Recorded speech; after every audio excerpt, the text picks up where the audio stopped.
不治の病にかかった。俺の財宝か？欲しけりゃくれてやる。探せ！この世の全てをそこに置いてきた。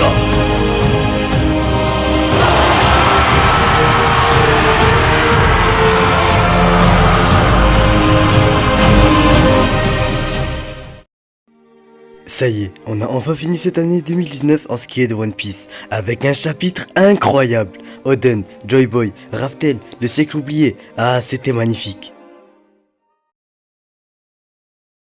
Ce qui est fou dans ce flashback d'Oden avec Roger, c'est que les révélations qu'on a eues nous il y a quelques temps, Roger les a lui aussi. Et du coup, on peut en quelque sorte s'identifier à lui dans ses réactions, comme par exemple le fait que le pays Wano Kuni possède un Road Poneglyph, mais qui est actuellement entre les mains de Kaido. Cette complicité entre Roger et Oden est toujours aussi belle à voir, et plus on a de flashbacks sur Roger, et plus on voit à quel point il ressemble à Luffy. Un point intéressant à noter, on peut voir que comme le dit Roger, à cette époque, Big Mom avait déjà un Road Poneglyph, ce qui fait quand même plus de 20 ans qu'elle le possède actuellement.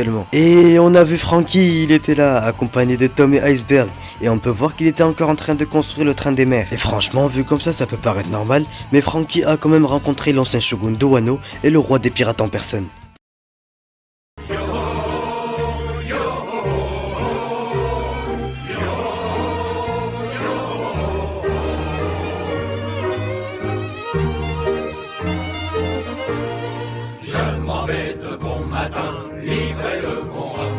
Cette chanson, elle m'a rappelé tant de souvenirs. Je pense qu'on l'a tous chanté quand on a lu ce chapitre. En tout cas, moi j'ai bien kiffé. Quoi de mieux que le chant des pirates pour accompagner ce merveilleux voyage jusqu'au bout du monde, franchement. Et c'est fou, encore une fois, le voyage de Roger fait tellement référence au voyage de Luffy qu'on a carrément l'impression de se faire spoil. Roger et Oden qui entendent les voix de toutes choses, tout comme Luffy et Momonosuke. Les rois des mers essayaient de communiquer avec Oden et Roger lorsqu'ils sont arrivés près de l'île des hommes poissons. Et à l'île des hommes poissons, ils ont trouvé le poneglyphe qu'a écrit Joy Boy, où il s'excusait. Rayleigh dit à Neptune qu'ils en ont pas après Poséidon, qui est sa prochaine fille, mais qu'ils en ont après le trésor qu'ont laissé les créateurs des armes antiques, certainement le One Piece. Tout a un lien, les armes antiques, l'ancien royaume, le siècle oublié, le One Piece. Toutes les pièces du puzzle commencent à se compléter. L'équipage de Roger se dirige alors en direction de Wano Kuni pour récupérer le Road Poneglyph, puis ils vont récupérer le dernier qui leur manque, celui de Zou, et foncent à la recherche de Raftel, la dernière île. Et comme je vous l'ai dit tout à l'heure, on revoit les révélations qu'on a eues, mais dans le passé de Roger. Pedro, enfant qui parle au roi des pirates, et Roger qui lui ressort la phrase sur le moment de gloire de chacun.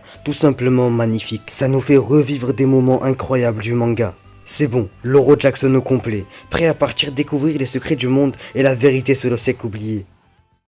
Enfin non, petite pensée pour Baggy qui malade ne pourra pas y aller et Shanks qui reste pour veiller sur lui. Et une petite parenthèse, je trouve que ce personnage ressemble pas mal à un des 4 personnages mystères qu'Oda avait dessiné il y a longtemps et qui devait apparaître. Je voudrais pas m'avancer, mais ça peut donner une bonne piste sur l'identité de ce personnage. C'est officiel, Goldie Roger a réussi l'impossible. Il a conquis Grand Line et il est le plus grand pirate de tous les temps, le seigneur des pirates. Et là la façon dont ce jour nous a été raconté, le jour de la vérité. Oden à sa table, en train d'écrire l'histoire. Comment ne pas frissonner? Ils ont tout appris. La vérité sur le siècle oublié, le Ji, les armes antiques, et que Wano était lui-même connecté au monde entier par le passé. Mais alors pourquoi le gouvernement cache-t-il la vérité? Lui qui est pourtant censé porter le monde. Oui, le gouvernement mondial représente la justice, les pirates le mal. Mais est-ce vraiment une raison valable pour être prêt à réveiller une arme antique en sachant que le monde risquerait d'être détruit? Goldie Roger, le One Piece sous les yeux.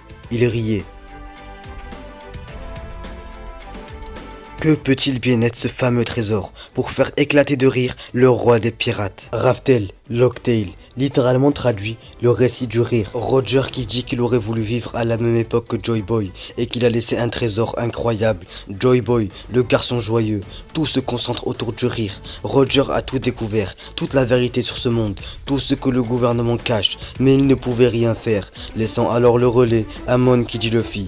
Et bah qu'est-ce que vous voulez que je vous dise après ça? Vive Oda, vive Roger, vive One Piece.